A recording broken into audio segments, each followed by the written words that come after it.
종말론 제2부를 시작하도록 하겠습니다. 4. 무천년설 논쟁입니다. 여러분을 위해 주요 천년설의 관점들을 기술하고 생각해 봤습니다. 이제 무천년설을 다시 살펴보면서 대두되었던 논쟁들을 살펴보겠습니다. 사탄이 현 시대 동안 결박당해 있다는 것을 이해하기는 어려울 것입니다. 한눈에 보기에는 오히려 헐 린세이가 말한 것처럼 사탄은 살아있고 지구라는 행성에 잘 있다는 것이 더욱 그럴듯합니다. 그러나 우리는 성경 기자들이 동일한 관점에서 그렇게 보았는지 항상 물어야 합니다. 주목할 만하게 예수님은 지상사역에서조차 사탄이 하늘로부터 떨어진 것을 보았다고 말씀하십니다. 초대교회에서 사탄의 결박은 아마도 사탄이 더 이상 힘을 가지고 있지 않다는 것이 아니고 사탄이 지상명령을 더 이상 방해할 수 없다는 것을 의미했습니다. 지상명령, 교회의 전 세계적 사명은 우리 현 세대의 가장 중요한 사건입니다. 초대교회에서 중요한 것은 모든 나라로부터 사람들이 사탄의 최선의 노력에도 불구하고 구원을 받게 된다는 것입니다. 요한계시록 20장 3절은 우리에게 간결한 해석을 제공해 줍니다. 사탄은 그의 능력을 아직 박탈당하지 않았습니다. 그러나 사탄은 더 이상 나라들을 속일 수 없습니다. 후천년설과 반대로 성경은 그리스도의 오심이 일반적 부활의 선행에서 한 번 이상 있다고 결코 말하지 않습니다. 그리스도의 재림, 죽은 자들의 부활, 최후의 심판은 모두 함께 발생합니다. 그리고 무천년설자들이 말하는 것처럼 우리가 살고 있는 세대는 비록 나라들이 그리스도께 돌아오는 시대이지만 또한 핍박, 무법, 악의 세대가 있는 것이 확실합니다. 5번 후천년설 논쟁입니다. 후천년설은 이 시대에 하나님의 왕국이 승리의 나팔을 불게 될 것이라고 대답합니다. 이들에 따르면 모두 한꺼번에 일어나지는 않지만 분명하게 점진적인 것입니다. 그러나 때가 되면 이는 땅을 충만케 할 것이고 지상명령은 전적으로 성공하게 됩니다. 더욱이 하나님의 목적에 반대하는 모든 세력을 넘어 승리의 나팔을 불 것입니다. 후천년설은 이러한 입장에서 모든 대적들에 대한 하나님의 승리를 말하는 수많은 성경 본문을 이해합니다. 무천년설과 후천년설은 이러한 본문이 새하늘과 새 땅을 의미한다는 데에 의견을 모을 것입니다. 그러나 하나님의 백성, 심지어 그의 구약 백성이 최후 심판 전에 이런 종류의 승리를 학수고대했다는 인상을 피하기는 어렵습니다. 전천년설과 무천년설이 영적인 것을 문화적인 것으로부터 구분하여 생각하는 것은 쉽지 않습니다.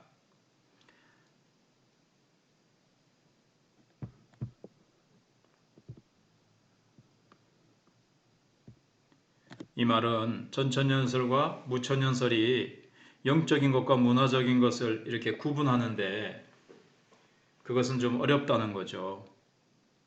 그것을 딱 잘라서 말하기는 어려운 것입니다. 영적인 것이 문화적인 것으로 스며들고 영향을 끼치기 때문에 어떻게 딱 두부못 자르듯이 구분하기 어렵다는 거죠. 사람들이 복음의 영적인 유익을 얻으면 이는 그들의 삶을 포괄적으로 변화시킵니다. 이 영적인 유익은 하나님의 거룩함을 닮아가도록 하는 새로운 가치와 능력을 제공합니다. 하나님은 그들에게 새로운 거룩함을 삶의 모든 영역에 적용하도록 명하십니다. 그런즉 너희가 먹든지 마시든지 무엇을 하든지 다 하나님의 영광을 위하여 하라. 고린도전서 10장 31절에 말씀하고 있습니다. 그래서 역사를 통해 그리스도인들은 실제로 인간 삶의 많은 영역, 즉 과학, 예술, 정치, 교육, 구제, 복지를 변화시켰습니다. 이는 필연적인 것입니다. 중생한 사람은 세상의 제도와 관습을 새롭게 합니다. 물론 이러한 경과에는 기복이 있습니다. 복음이 오늘날의 미국 문화에 영향을 미치는 것보다 300년 전에 더욱 영향을 미쳤습니다. 이는 그리스도를 주로 고백하는 사람들이 오늘날 더 적기 때문입니다. 우리는 성경에서도 이러한 모습을 보게 됩니다. 요셉, 에스더, 다니엘은 이방 나라에서 살았습니다. 그러나 그들은 참 하나님에 대해 신앙이 있었습니다. 그들의 신실함은 주위에 있는 사회의 가치들과 마찰을 일으켰습니다. 그럼에도 불구하고 하나님은 그들의 신실함을 축복하셨습니다. 그리고 그들의 신실함은 소속되어 있던 불신 사회에 유익을 가져다 주었습니다.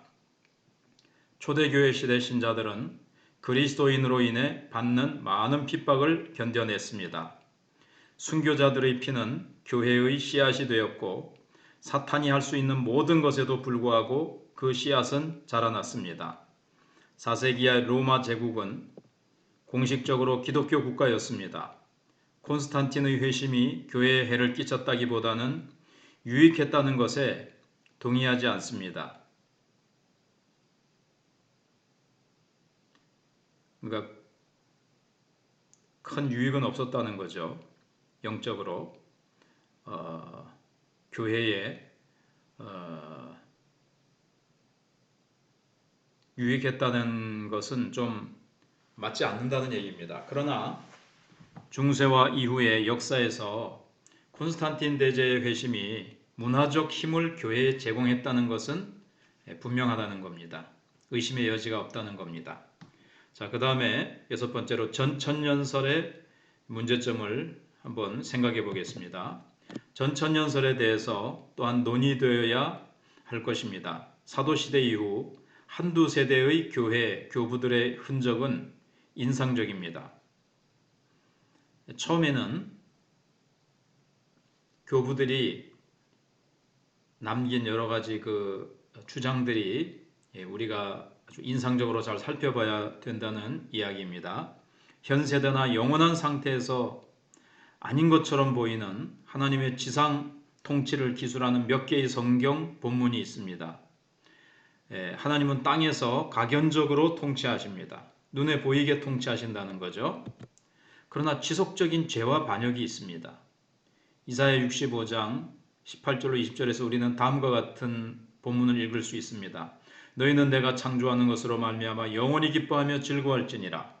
보라, 내가 예루살렘을 즐거운 성으로 창조하며 그 백성을 기쁨으로 삼고 내가 예루살렘을 즐거워하며 나의 백성을 기뻐하리니 우는 소리와 부르짖는 소리가 그 가운데서 다시는 들리지 아니할 것이며 거기는 날수가 많지 못하여 죽는 어린이와 수완이 차지 못한 노인이 다시는 없을 것이라. 곧 100세에 죽는 자를 젊은이라 하겠고 100세가 못되어 죽는 자는 저주받은 자이리라. 여기를 보면 하나님이 지상에서 통치하시는 최후의 날에 대한 예언처럼 보입니다.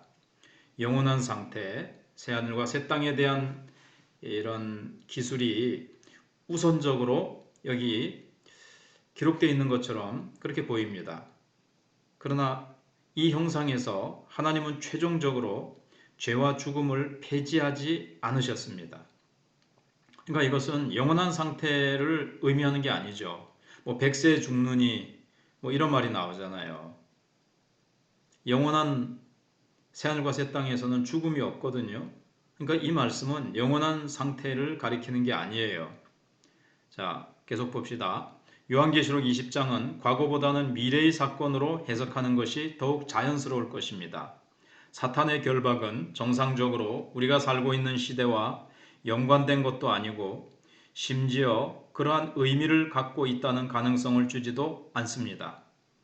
사탄이 결박되었습니까 지금? 완전히 결박되었다면 우리가 사탄의 방해를 받지 않아야죠. 그러나 사탄은 현 시대에 방해하고 있거든요. 그 다음에 또 보겠습니다. 더욱이 다가올 성도의 삶은 분명하게 미래의 부활과 비교할 수 있습니다.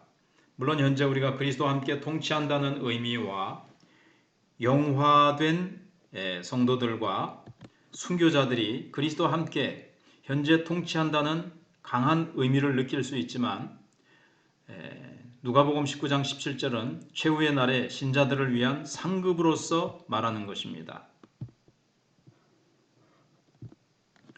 누가복음 19장 17절에 나오는 말씀은 달란트를 남긴 만큼 10고을 차지할 권세, 5고을 차지할 권세에 대한 말씀인데 그것은 현재 그렇게 통치하는 것이 아니라 최후의 날에 하나님 앞에 충성한 달란트를 가지고 충성한 만큼 미래에 주님께서 상급으로 주시는 것을 말한다는 겁니다. 그 다음에 7번째, 과거주의가 있습니다. 앞서 기술한 주장 외에, 그러니까 무천년설, 후천년설, 전천년설 외에 또 다른 입장이 있는데 최후의 날에 대한 성경적 가르침을 다르게 주장하는 입장이 또 있습니다. 예수님의 오심에 대한 많은 또는 모든 예언들이 주후 AD 70년 예루살렘에 대한 심판으로서 성취되었다고 말하는 과거주의입니다. 우리의 입장에서 보았을 때 이는 과거에 예수님이 오심이 있었다는 것을 의미합니다. 앞에서 주목했던 것처럼 프레테리즘은 과거라는 말로부터 온 것입니다. 과거주의에 대한 주장은 1세기 관점에서 예수님의 오심의 가까움을 말하는 본문에 의해 대부분 정해집니다. 즉 내가 속히 오리라, 곧 오리라. 그래서 초대교회 성도들 가운데 예수님은 자기들이 살아있는 세대 가운데서 몇 년 안 있어서 적어도 몇십 년 안에 오실 것이라고 그들은 굳게 믿고 있었습니다.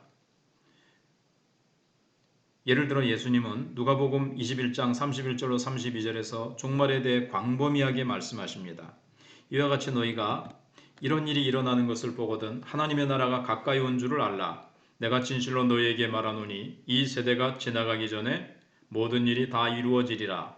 이런 말씀을 하셨습니다. 이것은 예수님의 예언의 성취가 미래 수천 년이 아닌 향후 30년이나 40년 정도로 가깝게 이루어질 것이라는 것을 요 위에 있는 누가복음 말씀이 암시를 하고 있습니다. 다른 사람들은 누가복음 21장과 마태복음 24장이 예루살렘의 멸망이 아니라 우주적 멸망, 즉 세상의 종말을 말한다는 것에 반대합니다. 그러니까 과거주의자들은 이게 예루살렘 멸망이 바로 최후의 심판, 또 우주적인 멸망이라고 세상의 종말이라고 그렇게 생각을 하거든요. 그런데 그렇게 많은 사람들이 그렇게 보지 않는다는 거예요. 이사야 34장 그러한 언어는 비유적인 거라는 거죠. 이사야 34장 1절로 4절과 9절로 10절과 같이 전쟁을 기술하는 다른 예언에서도 비유적인 언어가 사용됩니다. 그러니까 AD 70년에 그렇게 되는 것, 또 예수님께서 곧 있을 것 같다고 말씀하신 것들, 그런 것들은 다 비유적인 것이라는 겁니다. 예수님께서 마태복음 24장 3절에서 세상의 종말을 말할 때 예수님은 유대인들의 세상인 그들의 성전, 거룩한 땅, 하나님과의 언약의 종말을 말하는 것이라고 이렇게 과거주의자들은 말합니다. 최후의 날의 가까움에 대한 예언과 관련해서 또 다른 가능한 해석이 존재합니다. 가장 일반적인 것은 하나님의 왕국이 예수께서 죽은 자들로부터 부활했을 때, 하늘로 승천하셨을 때, 성령을 교회로 보내셨을 때 능력으로 오셨다는 겁니다. 그때 성취됐다는 거예요. 예수님의 재림은. 예를 들어 마태복음 16장 28절에 예수님이 이런 말씀을 하십니다. 진실로 너희에게 이르노니 여기 서 있는 사람 중에 죽기 전에 인자가 그 왕권을 가지고 오는 것을 볼 자들도 있느니라. 는 예수님의 진술을 이제 설명하는 거죠. 그게 언제 이루어졌느냐? 오순절날 성령이 오실 때 이루어졌다는 거예요. 그게 예수님의 재림이고 예수님의 재림은 오순절날 성취됐다는 거죠. 그러나 그 진술에 대한 다른 해석은 뭐냐 하면 17장의 첫 부분에서 제자들이 변화산에서 예수님의 영화를 보았을 때 사실은 하나님의 나라가 이렇게 권능으로 임하는 것을 마태복음 17장 예수님이 그 높은 산에 올라가셨을 때 변화되신 모습을 봤잖아요. 그게 이제 16장, 마태복음 16장 끝에 있는 말씀의 성취라는 거죠. 그렇게 볼 수도 있는 거예요. 적어도 AD 70년의 사건을 가지고 하나님의 나라가 권능으로 임했다. 하나님의 나라가 왕국이 가까움으로 오셨다라고 해석할 필요는 없다는 거죠. 그 다음에 계속 보겠습니다. 우주적인 멸망과 세상의 종말을 암시하는 언어의 사용에 대해 성경은 비유적으로 사용하였지만 이를 비유적으로 해석하는 것이 필연적이지는 않습니다. 과거주의는 어떤 예언된 사건들에서 옳게 나타날 수도 있습니다. 분명하게 마태복음 24장과 마가복음 13장의 감람산 담화는 적어도 부분적으로는 예루살렘의 멸망에 대한 것입니다. 그러나 AD 70년에 발생하지 않은 수많은 예언된 사건들이 있습니다. 의인들과 악인들의 부활, 최후 심판, 모든 사람들 눈에 예수께서 보이도록 나타나실 것이라 그랬거든요. 그런데 AD 70년에 예수님은 모든 사람의 눈에 보이도록 나타나시지 않으셨습니다. 의인과 악인들의 부활도 예루살렘 심판 때 없었습니다. 예루살렘 멸망 때. 그리고 새하늘과 새 땅에서 인간과 함께 볼 수 있는 하나님의 거하심. 요한계시록 21장, 22장 이런 데 나타나는 마지막 날에 새하늘과 새 땅에서 하늘로부터 이 땅에 새하늘과 새 땅이 임하는 거 이런 거 없거든요.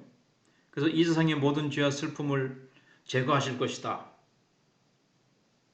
마지막 날에 그렇게 될 거라고 그랬는데 예루살렘 멸망 때 그런 이 세상의 모든 죄와 슬픔을 제거하시는 사건이 일어났습니까? 하나님이 그렇게 하셨습니까? 그렇게 하지 않았거든요.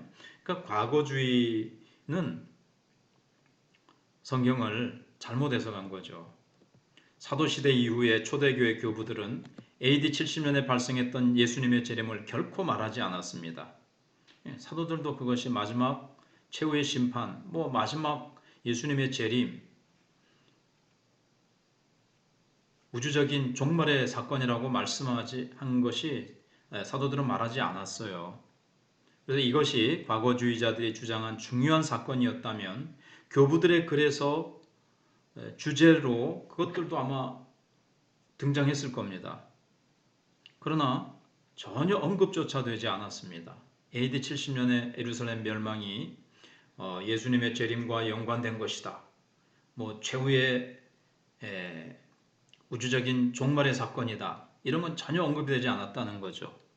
그래서 극단적인 과거주의자들은 우리에게 미래의 사건인 예수님의 오심, 예수님의 재림, 우리가 고대하는 그리스도의 재림이 없다고 말합니다.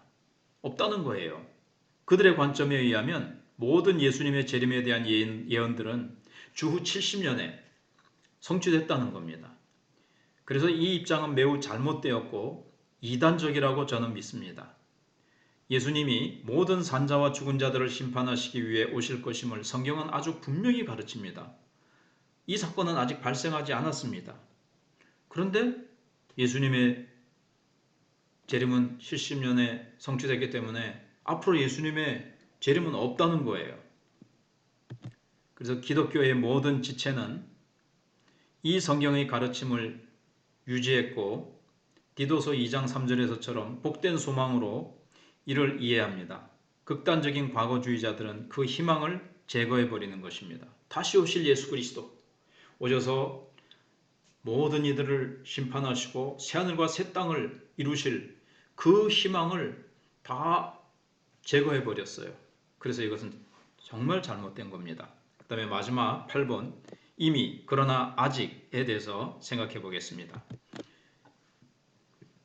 그리스도의 재림과 천년왕국에 대한 모든 언급에서 우리는 가장 근본적인 성경적 강조 중 하나를 빠뜨렸습니다. 우리가 최후의 날에 살아남을 것이라는 것입니다. 히브리서 1장 2절은 이 모든 날 마지막에는 아들을 통하여 우리에게 말씀하셨으니 이 아들을 만유의 상속자로 세우시고 또 그로 말미암아 모든 세계를 지으셨느니라 라고 말합니다. 이 본문에서 마지막 날은 예수님의 부활과 승천 다음의 기간입니다. 마지막 날이라는 표현은 사도행전 2장 17절, 디모데후서 3장 1절, 베드로후서 3장 3절에서 비슷한 방식으로 사용됩니다. 우주적인 최후의 날을 말하는 것이 아니라는 거죠. 교회 시대, 예수님의 부활과 승천 다음에 지금 현재의 기간, 예수님이 다시 오실 때까지의 기간을 얘기하고 있는 겁니다. 그 이후의 시대를 얘기하는 겁니다. 무천년설, 후천년설, 과거주의가 강조한 것처럼 하나님의 나라가 왔다는 것을 의미하는 거죠. 그러니까 예수님이 하나님의 나라를 가져오셨어요. 그래서 이게 마지막 때입니다. 그러니까 종말이라는 것은 예수님이 오심으로 종말이 시작된 겁니다. 지금은요, 오신 지 2000년이 지났는데 지금은 종말 중에 종말이죠. 계속해서 보겠습니다. 이는 그리스도의 속죄로 인해 이루어진 것이고 우리는 모두 그 안에 있습니다. 우리는 예수님이 가지고 오신 하나님 나라 안에 우리는 있어요. 그 마지막 시대에 우리는 속해 있는 겁니다. 이전 시대, 옛 시대는 구약 시대를 말합니다. 그러니까 신약 시대가 시작되므로 마지막 날이 시작된 거예요. 종말이 시작된 거예요, 지금. 근데 종말이라 그러니까 자꾸 모든 것이 끝나는 거 이렇게 생각하시는데 종말의 의미는 예수님이 오심으로 말미암아 옛 시대를 끝내시고 새로운 시대를 예수님이 시작하셨고 이것이 지금 진행 중에 있고 그리고 예수님께서는 그것을 완성하실 것입니다. 그러나 아직 완성되지 않았어요. 시작은 됐지만 완성되지 않았어요. 계속 보겠습니다. 다른 의미에서 하나님 나라는 우리가 주기도문에서 당신의 나라가 임하시오며 에서처럼 미래적인 것입니다. 그래서 하나님의 나라는 여기 있지만 아직 오지 않은 것입니다. 최후의 날은 여기 있지만 최후의 날이 여기서 시작돼서 여기 있습니다.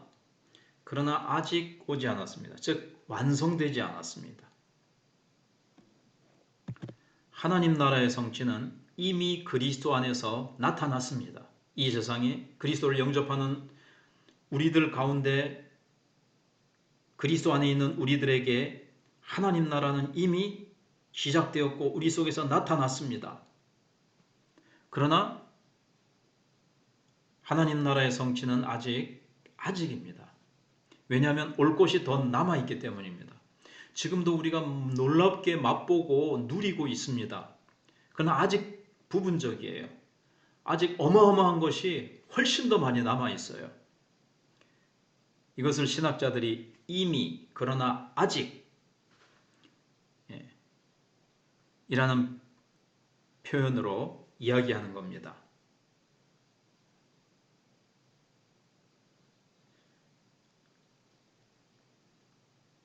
여기 좀 이미 그러나 아직을 영어로 하면 already 이미 왔어요. 하나님의 나라가.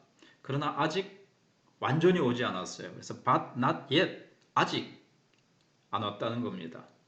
아직 완성되지 않았다는 겁니다. 예수님의 속죄에서 그는 죄의 능력을 멸하셨습니다. 그러나 죄는 그가 다시 오실 때까지 우리에게 붙어 있을 겁니다. 남아 있다는 거예요. 잔존하는 죄의 세력이 있습니다. 예수님은 원칙적으로 사탄을 멸하셨습니다.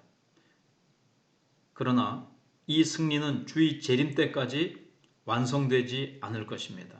사탄의 세력이 약화되긴 했지만 사단이 완전히 100% 깡그리 없어졌습니까? 그렇지 않습니다. 그래서 오스카 풀만은 제2차 세계대전에서 D-Day와 V-Day를 비교해서 설명했습니다. D-Day에서 연합군은 제3제국을 원칙적으로 운명 지으면서 프랑스로 들어갔습니다. 그러나 나치가 V-Day, 즉 승리의 날에 항복하기 전 몇 달을 더 심각하게 전투를 치렀습니다. 우리는 항상 이미와 아직의 긴장 안에서 그 시간들 사이에서 살고 있습니다. 그리고 그 시간 동안에 싸워야 할 많은 전투들이 있습니다. 후천년설, 무천년설, 과거주의는 이미를 강조하고 있고 전천년설은 아직을 강조합니다. 우리는 두 가지 균형을 잘 잡아야 됩니다. 균형 잡힌 종말론. 이미와 아직을 잘 균형 잡아 가지고 있어야 됩니다. 이미 다 이루어졌어. 지금 하나님의 나라가 완전히 다 임한 것처럼 가르치는 사람들이 있습니다. 또 우리는 그렇게 가르치는 가르침에 이렇게 치우치면 안 됩니다. 하나님의 나라는 아직 완성되지 않았습니다. 그렇기 때문에 우리는 긴장해야 되고, 우리는 아직 넘어질 수 있고, 우리의 부족함이 우리에게 있다는 것을 인정하고 깨어 주님을 의지해야 됩니다. 8번에서 마지막이라고 했는데 9번이 진짜 마지막으로 남아 있습니다. 종말론과 그리스도인의 삶. 그럼 지금까지 이렇게 쭉 예수님의 재림설에 대해서 여러 가지를 살펴봤는데 우리의 삶은 정말 어떻게 되어야 되느냐, 여기에 대해서 생각해 보겠습니다. 이 논의는 성경적 종말론이 중요한 실천적 중요성을 가진다는 것을 제안합니다. 이론에 그치는 것이 아니라는 거죠. 종말에 대한 수많은 가르침이 사건의 순서에만 초점이 맞추어져 있다는 것에 우리가 실망감을 느끼게 됩니다. 성경이 이 순서에 대해 명확하게 설명해 주고 있지 않습니다. 어떤 사람들은 자꾸 이렇게 도표로 첫 번째 이런 사건이 있은 다음에 두 번째 이런 사건이 전개되고 세 번째 이런 사건이 전개될 것이다라고 이렇게 도표를 그려요. 근데 성경은 우리에게 그리스도의 재림에 대해 말하면서 차트에 그 사건의 순서를 그리면 볼 수 있는 정보를 주지 않습니다. 이는 그저 우리의 지적인 자랑의 영합일 것입니다. 그렇다면 왜 성경은 종말에 대해 그렇게나 많은 말을 합니까? 이는 예수님의 오심의 빛에 비추어서 예수님이 오실 것이다, 이것을 늘 내 생활에 비추어 보면서 우리의 삶을 다시 정리할 수 있도록 하기 위해서입니다. 예수님의 재림에 대한 모든 성경 본문은 역사 이론을 발전시키도록 우리를 돕기 위한 것이 아니고 우리의 순종을 이끌어내기 위해서 실천적인 목적을 위해서 기록된 것입니다.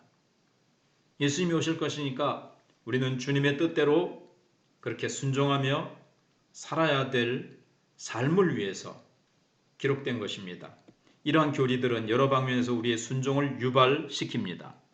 첫째로 예수님의 오심은 우리의 우선순위를 다시 정리합니다. 베드로후서 3장 11절 12절에서 사도 베드로는 이 모든 것이 이렇게 풀어지리니 너희가 어떠한 사람이 되어야 마땅하뇨. 거룩한 행실과 경건함으로 하나님의 날이 임하기를 바라보고 간절히 사모하라. 그날에 하늘이 불에 타서 풀어지고 물질이 뜨거운 불에 녹아지려니와. 이렇게 말씀합니다. 참고로 궁금하신 분들은 고린도전서 7장 26절의 말씀을 찾아보면 좋을 것입니다. 하나님이 현재의 지구를 멸하시고 새하늘과 새 땅으로 바꾸실 때 우리는 어떤 종류의 사람이 되어야 합니까? 절대적인 대답은 물질적인 것이나 이생의 즐거움에 많은 관심을 가지는 사람이 아닌 영원한 하나님의 나라에 대한 열심을 가진 사람이 되어야 합니다. 그것은 물질이 악하다고 말하는 것이 아닙니다. 단지 우리 자신의 목적이 아닌 하나님의 목적을 위해 사용해야 한다는 것입니다. 둘째로, 만약 우리가 재림하시는 그리스도를 갈망한다면 우리 자신을 정결하게 해야 합니다. 모든 그리스도인은 그리스도의 재림을 믿을 뿐만 아니라 갈망해야 됩니다. 간절히 사모해야 됩니다. 요한계시록의 마지막에서 교회는 아멘 주 예수의 오시옵소서 라고 기도합니다. 그러나 만약 우리가 진정으로 재림하실 예수님을 갈망한다면, 새하늘과 새 땅을 갈망한다면 우리가 언젠가 하나님의 임재 안에 있을 때처럼 정결하게 되기를 원해야 합니다. 요한일서 3장 2절 3절은 사랑하는 자들아, 우리가 지금은 하나님의 자녀라. 장래에 어떻게 될지는 아직 나타나지 아니하였으나 그가 나타나시면 우리가 그와 같을 줄을 아는 것은 그의 참모습 그대로 볼 것이기 때문이니 주를 향하여 이 소망을 가진 자마다 그의 깨끗하심과 같이 자기를 깨끗하게 하느니라 라고 말씀하고 있습니다.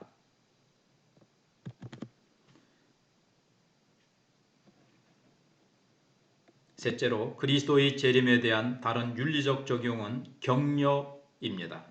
오늘날 예수님을 위한 우리의 열심은 헛된 것이 아니라고 우리에게 성경은 보여줍니다. 바울은 고린도전서 15장 58절에서 그러므로 내 사랑하는 형제들아 견실하며 흔들리지 말고 항상 주의 일에 더욱 힘쓰는 자들이 되라. 이는 너희 수고가 주 안에서 헛되지 않은 줄 알미라 라고 말합니다. 이것은 어려움 가운데 큰 위로가 됩니다. 이 세상의 것들은 소멸합니다. 그러나 주를 위한 우리의 노력은 영원한 열매를 맺습니다. 네 번째로 예수님의 재림의 시기에 대한 우리의 무지는 윤리적 적용을 가집니다. 우리가 예수님이 언제 오실지 정확히 모르는 때문에 우리가 그의 재림을 위해 언제든지 준비되어야만 한다는 것을 의미하기 때문입니다. 그리스도가 오실 때 우리의 부르심, 즉 지상명령의 사역을 위해 열심인 우리의 모습을 그분이 보게 되시길 원합니다. 온 세계 만국에 복음을 전파라고 하신 그 마지막 명령에 우리가 열심히 드려지고 있는 모습을 주님께 보여드려야 된다는 거죠. 다섯 번째로 예수님이 오실 때 우리는 상급을 받을 것입니다. 그리고 이 땅에서의 노력에 대한 상급을 우리는 학수고대할 것입니다. 그 상급은 지금 당장 우리가 선한 일을 하도록 자극합니다. 상급을 향해서 달려가는 거죠. 금메달을 받기 위해서 올림픽에 참가하는 선수들이 얼마나 지금도 피땀을 흘리면서 노력하고 있습니까? 우리도 마지막 날 주어질 상급을 향해서 지금 그 상급을 바라보고 주저앉아 있고 잠자는 것이 아니라 우리가 열심히 최선을 다해서 전심전력하여 달려가야 된다는 것을 말씀하고 있습니다. 그리고 이를 강조하는 많은 성경 본문이 있습니다. 다시금 하나님은 의무 때문에 우리가 열심히 주를 섬기는 것이 아니라 우리를 기대하시는 것이 아니라 우리 아버지가 이 생에서뿐만 아니라 영원한 저 세상에서도 하나님의 자녀들에게 상을 주신다는 것을 우리가 전적으로 이해하고 기쁨으로 아버지를 위해서, 아버지 나라를 위해서 또 아버지를 사랑함으로 말미암아 열심히 봉사하기를 원하십니다. 하나님이 예수님의 재림에 대해 그렇게 많은 성경 본문을 통해 말씀하시는 가장 중요한 이유는 이것이 그의 백성의 마음을 정결하게 하기 때문이라고 결론을 내리고 있습니다. 영광을 위해 이어지는 여정에서 하나님이 저와 여러분을 정결케 하시길 바랍니다. 예수님의 재림, 영원한 하나님의 나라와 그 상급 주심, 이것이 우리를 거룩한 삶으로, 정결한 삶으로 우리를 이끌어 간다는 겁니다. 세상의 헛된 것과 세상에 썩어질 것과 더러운 죄악을 향해서 달려가는 것이 아니라 영원한 하나님 나라를 위해서 달려갈 때에 우리는 점점 하나님을 닮아가며 예수 그리스도의 아름다운 형상으로 우리는 점점 빚어지며 만들어져 가게 될 것입니다. 지금까지 들으신다고 수고하셨습니다. 외국 서적을 번역한 것이라서 조금 매끄럽지 못한 부분과 얼른 이해가 되지 않는 부분들이 있음을 솔직히 말씀드립니다. 잘 이해되지 않는 부분들은 또 여러 번 들어보시면서 이해할 수 있기를 바랍니다. 들으신다고 수고하셨습니다. 졸강을 들으신다고 수고하셨습니다. 할렐루야, 아멘. 예수님의 재림을 사모하고 언제 오시더라도 준비하는 저와 여러분들이 되시기를 주님의 이름으로 축복합니다. 아멘.